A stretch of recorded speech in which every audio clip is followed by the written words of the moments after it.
Yan.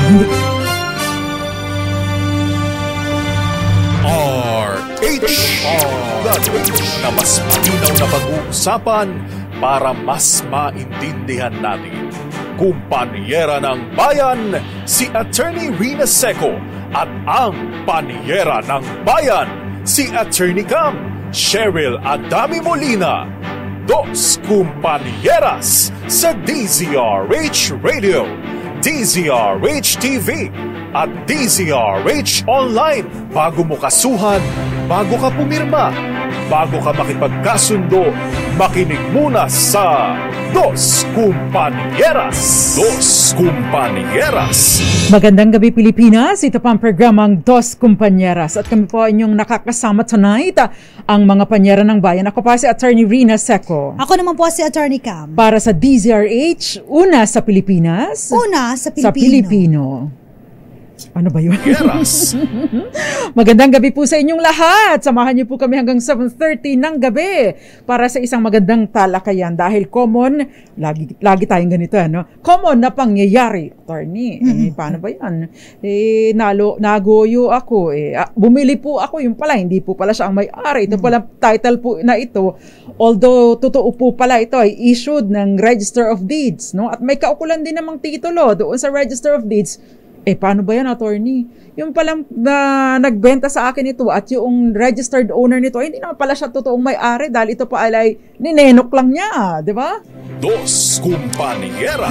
#Real Talk. Yan, oo, diba? Totoo. Ito, Attorney Cam. At kadalasan, syempre, yung may access sa ating mga dokumento, may mga alam sa ating mga personal na impormasyon, at lalo na ngayon, Attorney Cam, with the advent of, technology, yung mga matinding advancements sa teknolohiya, abay, hindi ka na kailangan pumunta sa rekto, no? Hindi na pumupunta sa rekto para magpagawa ng mga peking dokumento, no? Diyan sa tabi-tabi na lang, ipiprint na lang, no? I don't know, Attorney Cam, kung paano nagkakaroon ng access yung mga ibang mga tao. Pinag-uusapan po natin na hindi yung peking title, ha? Pero peking dokumento na pinag-ugatan, no? Ng peking title. Oo. Yun, dahil nga, Attorney Cam, yung mga dokumento, yung materyales na ginagawa, ay yung materyales ng Torrens title, actually, yan po ay galing sa Bangko Sentral ng Pilipinas. Parang material din yan ng pera, Attorney Cam. So, kontrolado, kaya nga po dalawa lang ang kopya nito, no? Other than sa Bisaya Panihit, no? Na mahirap, rare itong mga ganitong materyales. But then again, no? Hindi doon sa title ang pekean Ang pekean ay yung mga dokumento that could lead to, no, pagkakaroon ng title ng ibang tao. Dos Kumpanyeras. Either peke or fraud or ano ba sa Tagalog yung fraud, Attorney Cam? Panluloko, panggugoyo, panggagancho, panlilinlang, ayan. Sa special power of attorney, sa deed of sale, deed of assignment, deed of donation, extrajudicial partition, or extrajudicial settlement of estate, o kaya naman, no, yung na-experience ko before, no, yung sa client ko, ito naman ay sole adjudication, yun pala, 5 silang magkakapatid, no? At nailipat sa ibang tao yung title ng property. Dos Kumpanyeras. Yan po ay hindi lingid sa inyong kalaman dahil nangyayari po yan sa maraming pagkakataon, no? At common yan dahil ito pong mga tinatalakay natin sa ating talakayan, sa ating programa ay galing din naman po sa inyo. Ayan. Kaya naman if you have questions, 0919-282-6485 at syempre Attorney Cam sa ating DZRH TV 4K live stream sa YouTube. At syempre sa ating digital platforms, especially sa Facebook po, hanapin niyo po DZRH News, DZRH News Television at DZRH Dos Kumpanyeras Facebook page. Yes, at syempre Attorney Cam, dahil birthday niya kahapon. Uy, happy birthday! Happy birthday sa'yo, Asuncion Elardo Salario. Alagay hanggang bati lang tayo. Ako din batiin ko si Miss Nessie ng KBP, birthday niya today. Happy birthday po sa inyo, Miss Nessie. Tita Ness, magandang gabi and happy birthday. At syempre, again, no, ito listener natin ito, Attorney Cam. Ito yung Asuncion Elardo Salario. Pakibati naman po, birthday ko po kahapon. Salamat, mabuhay po ang Dos Kumpanyeras. Thank you very much and happy birthday po sa inyo. Namamali pa rin ako ng sana'y memorize na ng kamay ko kung saan siya pupunta. Kaya naliligaw Nag-iba na pala. Anyway, magandang gabi din po muna sa inyo, Ginoong Eli Abanto Ray Mendoza, IBC Garden. Magandang gabi po sa inyo. At syempre, Sandy Tomal Moon Beats at Miss Charo Abraham, Jobe Barbecho, Violeta Montecalvo Sembrano, and syempre, Gael Enriquez and Mami Belen Rivera. Si Rico Bagisin, nanonood din po sa atin. Magandang gabi po. Si Mami Vita and Papa Will, magandang gabi din po sa inyo. At syempre si Miss Roxanne Costo, Joseph Abalas, Maricor Angeles, Tita Ami, Miraflor Garcia, Renato C. At Naimbag Arabii, Ma'am Grace Recta, gayon din sa iyo, Miss Mirna de la Cruz. Dos Kumpanya. Tumama na yung kamay ko.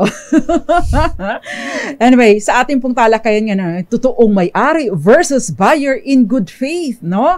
Yung totoong may-ari, merong ibang taong nagpeke, say for example, ng dokumento, pagkatapos pinatituluhan sa kanyang pangalan itong nagpeke na ito, at pagkatapos si nagpeke ibinenta sa iba, no? Si nagpeke nakapagpatitulo sa kanyang pangalan, at itong may third party, si buyer in good faith, na walang kamalayan, na peke pala yung pinag-uugatan, no? Noong titulo, nung pinagbilhan niya, nung seller, sino ba, kanino bang karapatan ang mananaig, no? Yan po ang talakay natin tonight, at meron pa rin po tayong DZRH Malakas Promo question. Bilang pasasalamat pa rin po sa inyong patuloy na pagtangkilik sa ating DZRH na umabot na sa 85 taon. Ang tanong, Attorney Cam. Eto na, sa mga gustong sumali at manalo po ng 500 pesos ngayong gabi, kapag pineke ang dokumento ng bentahan, maaari lamang manaig ang karapatan ng buyer kung siya ay blank. Ayan. At ang sagot po niyan ay matatalakay natin as we go along. Relevant po sa ating talakayan tonight ang prinsipyo ng buyer in good faith, at syempre yung torrents title, kaya din relevant din po sa atin, sa ating talakayan, yung tinatawag na prescription. Yun. Tsaka buyer in bad faith. Bad faith, at tsaka buyer in good faith, buyer in bad faith, at tsaka yung tinatawag na prescription. Dos Kumpanieras. Yan. So, dyan po iikot ang ating talakayan tonight. No? May mga kaso din po tayong tatalakayin para din po in support sa ating talakayan. Yan. Eli Abanto, magandang gabi sa iyo, at Ray Mendoza. At syempre, kapag Attorney Cam, umpisa na natin before we pause for commercial, ano ba yung tinatawag na buyer in good faith, no? Sige, Attorney Cam, umpisan mo. Pag good faith, parang ang ganda-gandang pakinggan, Panyera, di ba? Malinis ang konsensya. Malinis ang konsensya. Wala siyang kamalayan na yan. At wala siyang kaalam-alam na may ibang tao pala na ma-interest dun sa property na kanyang binili. At binayaran niya ang property ng tamang halaga, di ba? Bago niya nalaman na meron palang ibang depekto. Meron palang ibang claimant, meron ibang may-ari ng property. At yung pinagbilhan niya, yung pinag-uugatan ng kanyang karapatan pala, wala naman pala. Kasi ordinarily, Attorney Cam, kapag ka ang isang tao ay, kumpaka, isang dokumento, no, ay peke, hindi ito pinag-uugatan ng anumang karapatan. Pero, no, kapag po dahil sa peking dokumentong ito, ay nagkaroon ng titulo or nailipat ang titulo doon sa taong nameke, at napunta sa third party, sa pangatlong tao na bibili nito na walang kamalayan. Dahil syempre, ikaw bilang buyer, ang tinitingnan mo lang yung mismong titulo ng property. Hindi ka obligado na magsaliksik pa ng kung ano-ano. Maliban sa, tingnan mo, yung inspect mo yung property at the same time, kung halimbawa, no, yung registered owner, yung nakalagay doon sa title, ay hindi yun ang katransaksyon mo, syempre may iba pang obligasyon na alamin mo kung totoo nga siya, no? Na meron pa nga siyang kapangyarihan. Pero kung yung titulo, yung torrents title, pagtingin mo ay Cheryl Adami Molina, hindi mo kailangan hanapin si Rina Seco para i-verify. Tingnan mo lang, ito yung titulo at totoo naman itong titulo na ito. Ang obligasyon mo is to go to the Office of the Register of Deeds para tingnan din naman yung certificate, yung certified true copy para malaman mo ang totoong status ng property. Kung malinis ito, abay wala kang problema, no? Lalo pa pag ikaw ay nag-inspect doon sa property na yun naman palang siya pala yung nandoon, no? Wala kang problema dapat, no?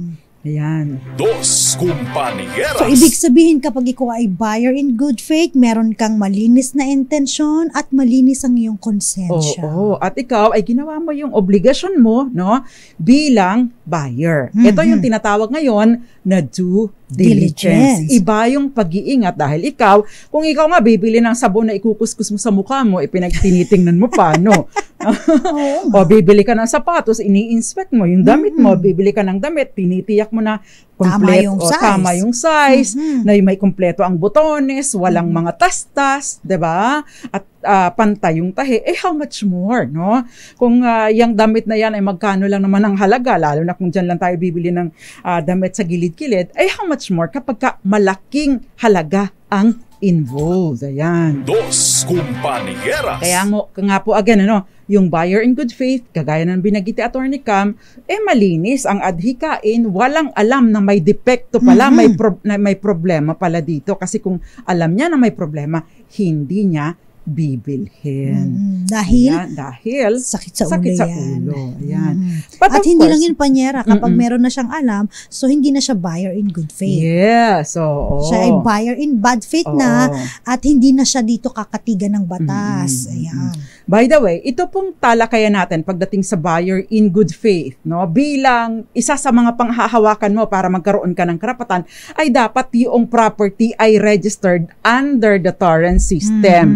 Kung hindi po rehistrado, ay ano naman titulo ang i-inspect mo? Dahil syempre, wala kang ibang pinanghahawakan. Maliban na lamang of course doon sa tax declaration. But then again, no, hindi po, bagaman at hindi siya of possession, no, or interest ang kumbaga ay ang tax declaration, hindi po ito patunay ng pagmamay-ari. Kaya't hindi po ito sasapat na katibayan kung ikaw ay buyer ng property. Dos Compañeras. Mahalaga din po for you, no, para i-set up mo ang depensa kung ikaw yung bumili ng property na yung pala ay inagaw lang o kinamkam lang, no? Dapat po yung seller, yung mismo yung in possession of the property, maaring pinaparentahan niya, maaring siya mismo ang nagtitil, o ano pa ba? Yung basta siya yung namamahala, not necessarily in physical possession, ano. At saka wala kang alam ng depekto, kagaya na ng paulit-ulit na binabanggit ni Attorney Cam. Dos Compañeras. So mahalaga po na mayroong valid torrents title, actual possession ng property yung pinagbilhan mo, at the same time ikaw na bumili, wala kang alam na may depekto pala, para magamit, ma-set up mo yung depensa na buyer in good faith ka, para no maging matibay ang inyong karapatan or depensa kung sakasakali naman at si owner, papasok sa owner, hindi akin to, lumayas ka. At maghahabol. At ihahabla kita. Diba? Kasi ganyan naman ang mga linyahan, Attorney Cam. So yan po, basically, yes. Magkita tayo sa korte. Yan. See you in court. Yan. Yan. So yan po, tinatalakay natin at magbabalik po ang programang Dos Compañeras. Bago yan, Attorney Cam, ang ating DZRH Malakas promo question. Siguro naman may idea na kayo, ha? Kung pineke ang dokumento ng bentahan, maaari lamang manaig ang karapatan ng buyer kung siya ay blank. Ipadala po bilang private message sa atin. At syempre, pipili tayo ng isang manalala tonight. Basta kasama po ang inyong sagot, inyong full name at GCash number at kung nasaan kayo. At magbabalik pa ang programang Dos Compañeras. Ilan po muna mga paalala. Nakakasama pa rin po ninyo ang mga panyera ng bayan. Ako pa si Attorney Rina Seco. Ako naman po, Attorney Cam. Dito lang po sa Dos Compañeras. Star HR. Dos Compañeras.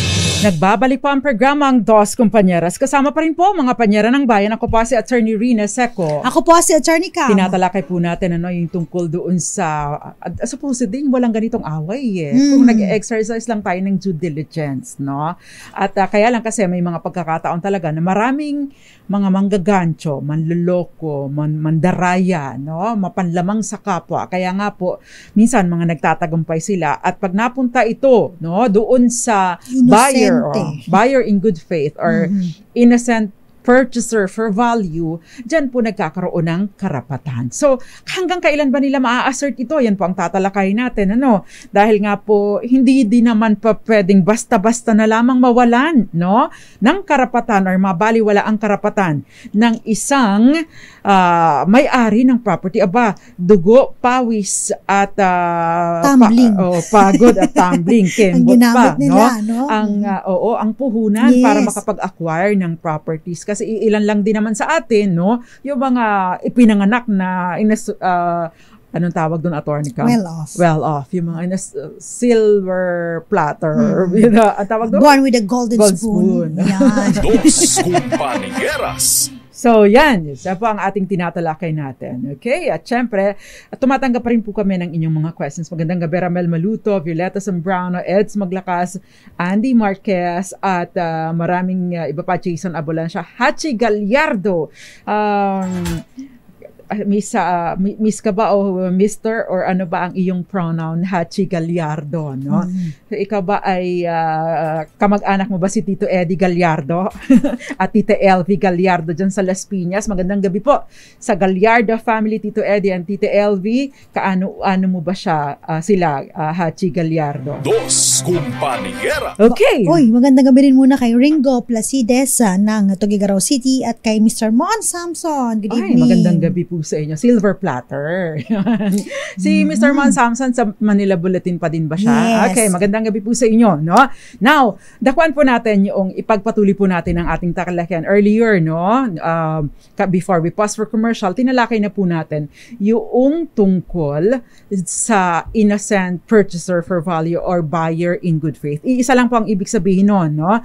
At magagamit mo po ito, no? Kung ikaw ay nasa ganitong sitwasyon. Take note po, napakahalaga po sa sitwasyon na ganito na yung property ay rehistrado. Ibig pong sabihin titulado. Kasi kung tax declaration po yan, medyo may tulog kayo doon, medyo nanganganib. So, para sa atin pong talakayan, for purposes of our topic tonight, dapat po ay registered ang property na involved para ma-set up yung depensa na hindi mo pwedeng bawiin sa akin ito kahit ikaw ang may karapatan dahil buyer in good faith ako. Kasi ang sinasabi po sa batas doon sa kasong Yap versus Republic, dapat, registered ang property, may torrents title, at syempre itong si seller yung nagbenta sa iyo ay in possession, at third, syempre ikaw ay walang kamalay-malay dun sa depekto.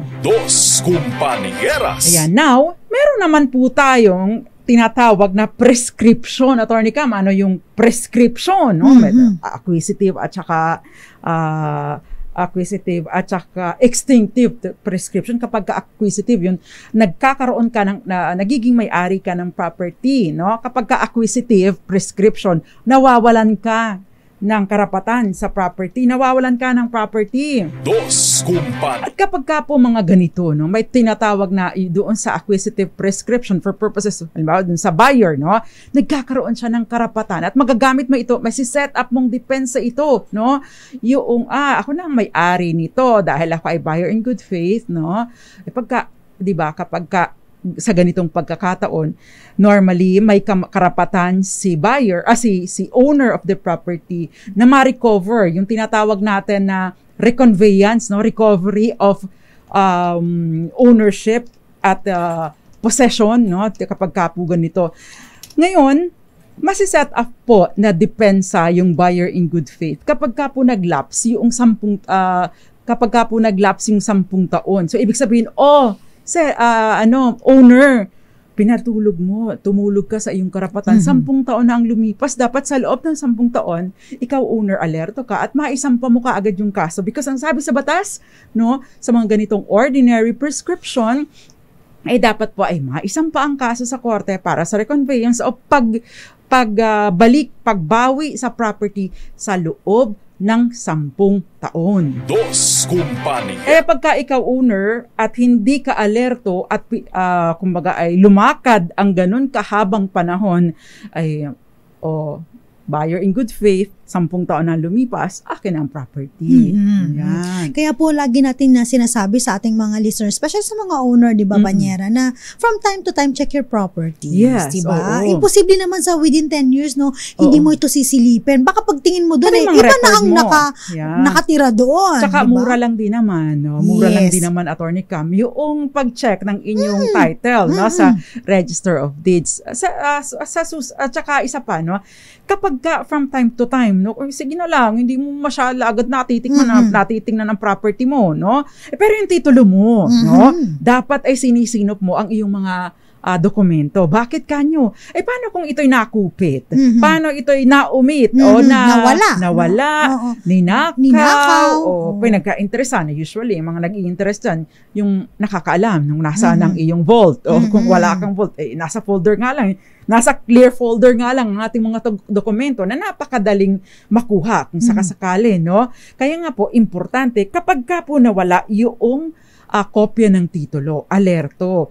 Mag-execute agad ng affidavit of loss, dapat pinapanotaryo at ipaparehistro kaagad, no? Yung affidavit of loss na ito para po notify doon sa inyong doon sa Register of Deeds, mag-a-appear doon na nawawala pala ang kopya ng title at para po, no, kung sakasakali man, no, kung may magtatransact ng property, halimbawa, ninakaw ito ni Juan Pedro, no, at ibebenta ito ni Juan Pedro, ay walang maniniwala sa kanya, walang, kumbaga, mapiprevent yun, yung pag-transact sa property dahil may warning na kagad nawawala pala ang titulo nito o baka ikaw nagnakaw, di ba? Dos Kumpanya. O paano ka nagkaroon, di ba? O kaya naman yung sa mga taong pinagkakatiwalaan ninyo, di ba? So tiwala tayo na nasa kanya yung titulo, yung pala, no, nailipat na pala ng taong pinagkakatiwalaan natin. Hindi naman sa nag-iisip ng masama, ano, from time to time, so siguro i-check nyo kung nandun pa ba yung original copy, no? Kasi isa lang po yan sa inyo, tas may isa pa sa Registry of Deeds. So, you have to check po talaga. Kaya nga po, alam mo, napakahirap kumuha ng mga napakahirap kumuha ng bagong kopya ng titulo, no? Kailangan pong pagdaanan ang mahabang proseso at dadaan po kayo sa korte kapag ka, no, nawala ang kopya, yung owner's copy na tinatawag dahil, again, dadalawa lang po ang kopya ng titulo ng property. Isa sa possession ng owner, kahit pa po 10 kayong co-owners, no? Sa isang ektaryang lupain, halimbawa, 10, dahil kayo ang mga tagapagmana, hindi po kayo magkakaroon ng tig-isa, maliban na lamang kung hatiin na ninyo at patituluhan na ninyo. O, i-subdivide at makakuha kayo ng titulo per parsela. Pero habang hindi po ninyo ito nagagawa, yung isang ektaryang lupain na ito na pagmamay-ari ng 10, iisa lang po, no, yung title, ang kopya ng title na in the possession of the owners. So depende po sa inyo, kaya dapat pinagkakatiwalaan at mapagkakatiwalaan talaga yung may hawak or ng kopyang ito. Kadalasan ang tawag nila dito, mother title. Oo. Kasi dito po pinag-uugatan, no, yung mga parse-parsela. No? Habang hindi pa nasasubdivide, ang tawag natin mother title. No? Ayun. Bakit wala kayong father title? Dos Kumpanya. Kasi si mother ang nanganganak, attorney. Sa bagay. Kay mother lumalabas. So, si mother ang dumadami, nagpapadami. Sa bagay. Ayan. So, yun po. So, napakahalaga po, no, na tayo talaga ay alerto, no? Ibang usapin naman kapag nawala ay yung kopya ng title in the possession of the Register of Deeds. Abay, ibang usapin yun. Maaring kapabayaan nila na ang nagsasuffer din tayo mga may-ari. Bakit kanyo? Kasi kayo pa rin ang magpa-file ng petisyon, kayo ang gagastos, no? Kayo ang, yung property owner, tayo ang magsasampa ng petisyon, mag-hire ng lawyer, magsasampa ng petisyon. Siyempre, may filing fee, tayo ang magpapapublish, at diba, you know naman, Attorney Cam, kung gaano katagal ang pila kapag magpapapublish tayo sa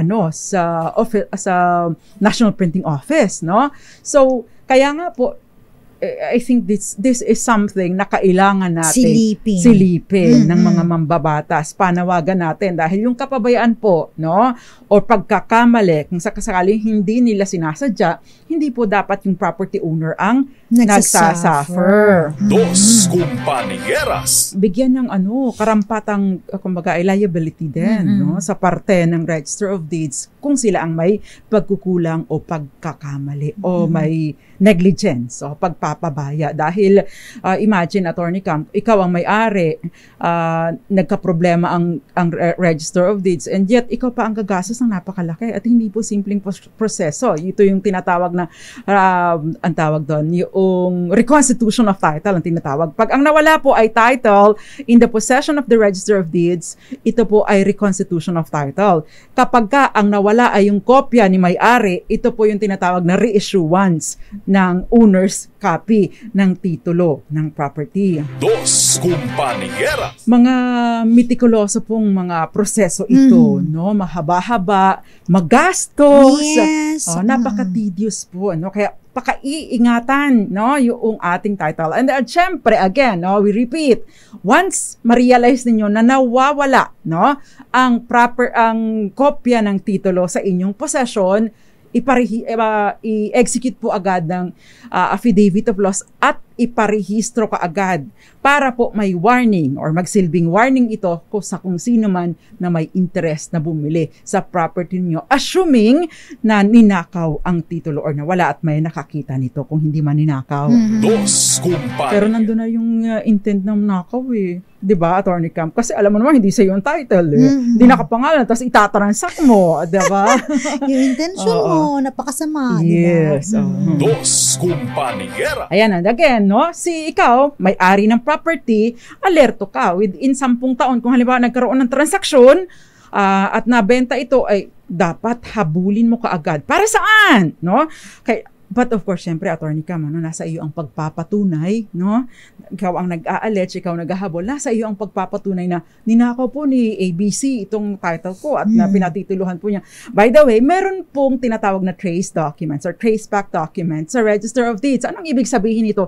Yung mga transaksyon, even yung pinag-ugatan ng titulo ng title ninyo, yung pinag-ugatan ng, di ba may title kayo?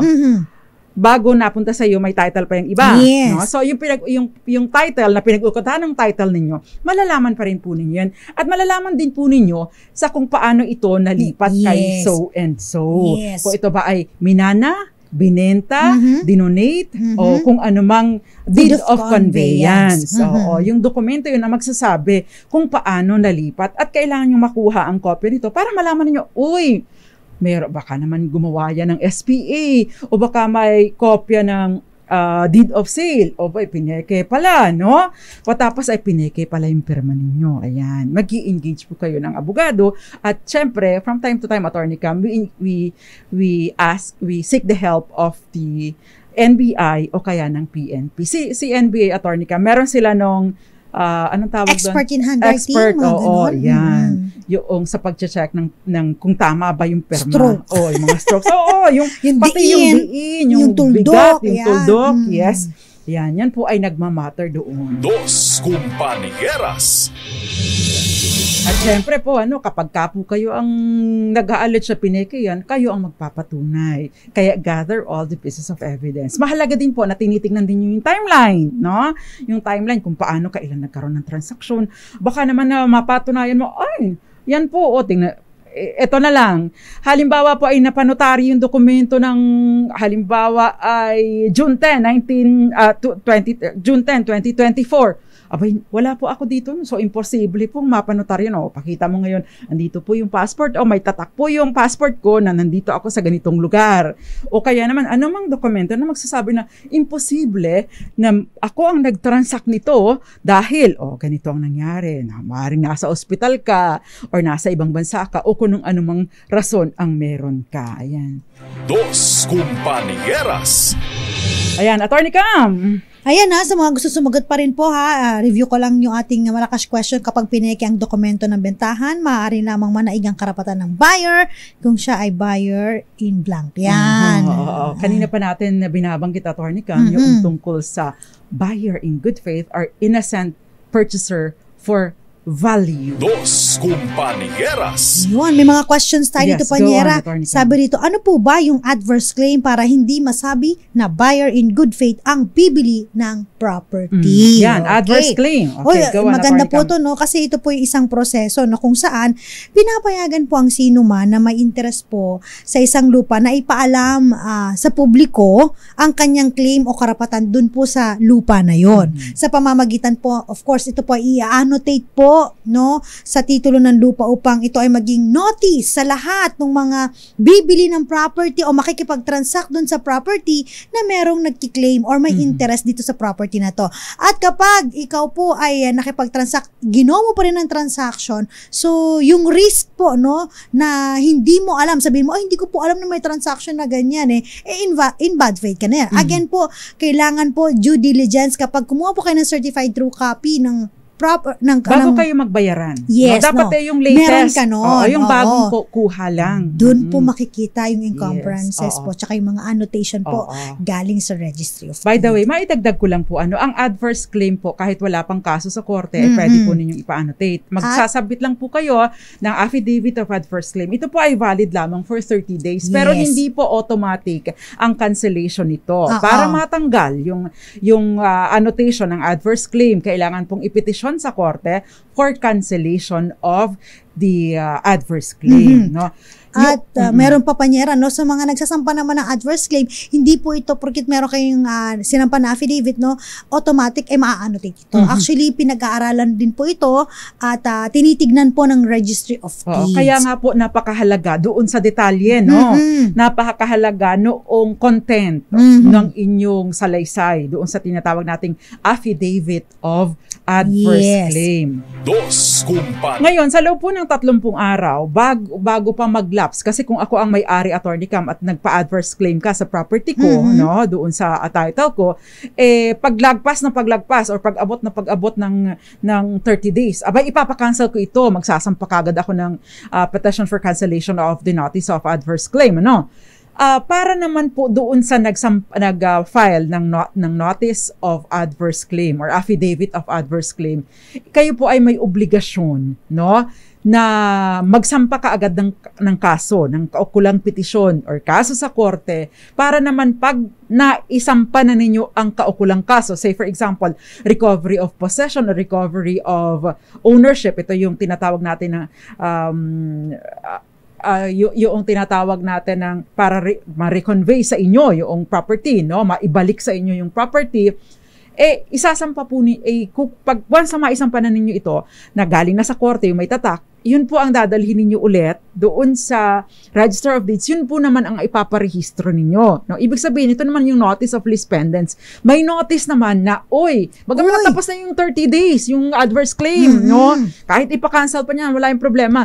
Pero, no, ito pong notice of lease pendants, notice ito na may kaukulang kaso na pending pa sa korte na kailangan munang i-resolve. Hindi po matatanggal ang annotation na ito or makakancel ang notice of lease pendants hanggat hindi natatapos yung kaso sa korte. At maari lamang itong matanggal kapag ka po may order na ng korte. Ayan. Dos compañeras. Kaya napakahalaga, alerto talaga. No? Pag kayo ay tutulog-tulog, ay maari dadating ang panahon na mawawalan kayo ng property. Ayan. So, napakahalaga yun. Ano?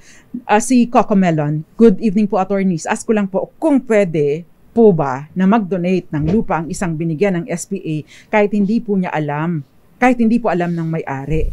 Dahil may SPA naman po siya. Paano po kung halimbawang napatituluhan nung pinagbigyan dahil po sa deed of donation? Dos compañeras. Ito naman, Attorney Cam, si Coco Melon, ito ay message pa sa atin nung nakaraang gabi, no?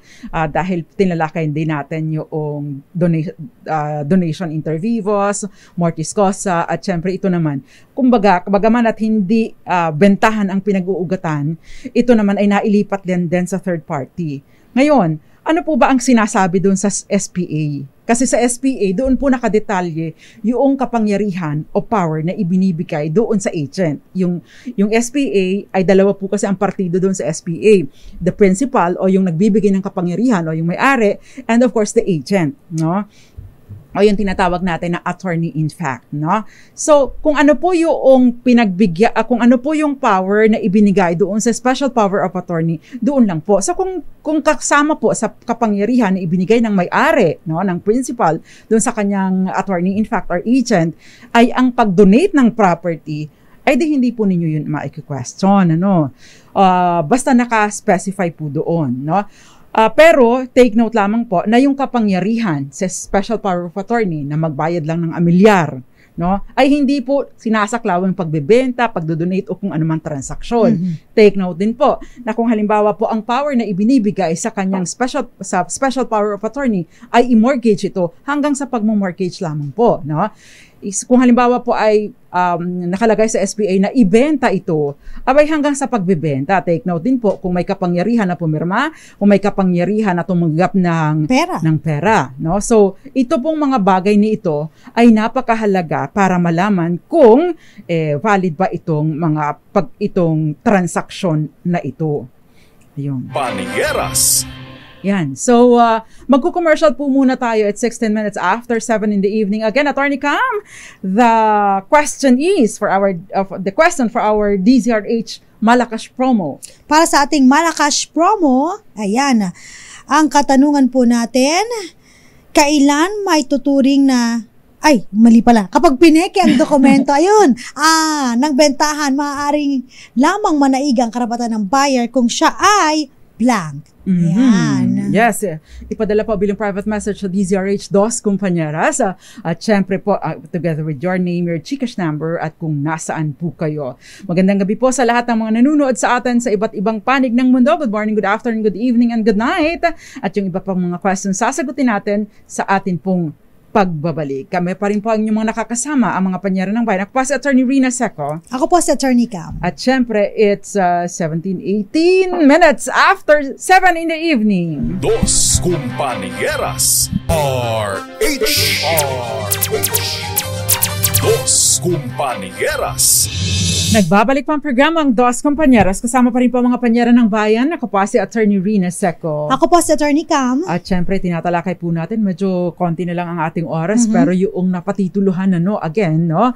We repeat, buyer in good faith, at yung buyer in good faith na po ito ay dapat na, no? Again, wala siyang kamalayan doon sa depekto noong seller, sa depekto ng pagmamayari ng seller. Pangalawa, no? Ito po ay tungkol sa isang registered property dahil kung hindi po registered ang property, no? Parang hindi po mag-operate hindi po gumana itong depensa, no, na buyer in good faith ka. At syempre dapat po in possession, talagang nag-exert ka ng due diligence, no, para matiyak na hindi naman ako, malinis naman po ito. Kasi ikaw, no, ikaw buyer, mayroon kang obligasyon na tiyakin na maayos ang transaction. Bilang sabi nga po, buyers beware, no? Caveat emptor. Dos Compañeras. Attorney Cam, I think you have a question before we pause for commercial. Ito, Panyera, may question pa dito. Sabi dito, pwede po bang i-claim ng panganay na kapatid na in good faith naman siya, kaya ipapangalan sa kanyang property na naman na namin magkakapatid? Ano to? Ibig sabihin? Ano yun? Ipapangalan, tapos ibebenta sa kanya, tapos buyer in good faith?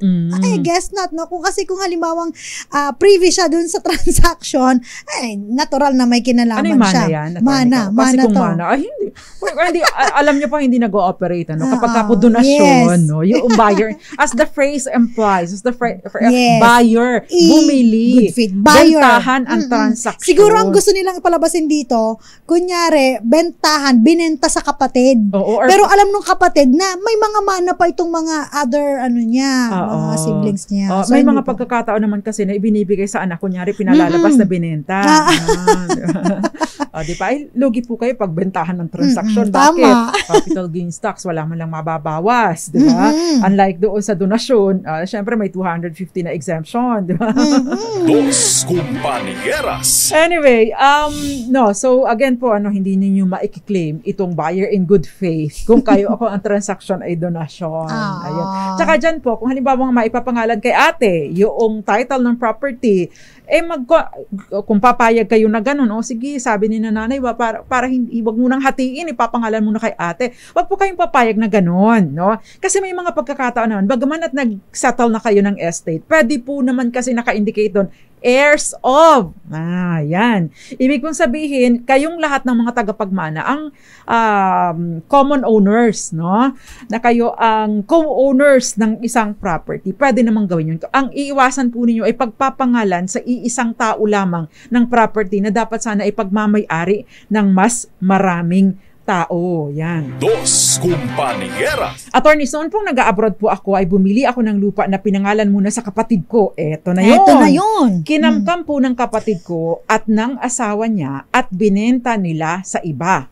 Napatituluhan na po ng buyer. May laban pa po ba kung ikakaso ko para bawiin? Ano pong dokumento ang kailangan if ever? Dos Compañeras. Ang tanong, no? Ito po ba ay nirehistro? Nirehistro sa pangalan po ng kapatid ninyo, no? Or baka naman nakapangalan lang yung deed of sale. Yan. Kasi kung po ito ay registered na sa pangalan ng kapatid ninyo, nakuha na ng Torrens title, no?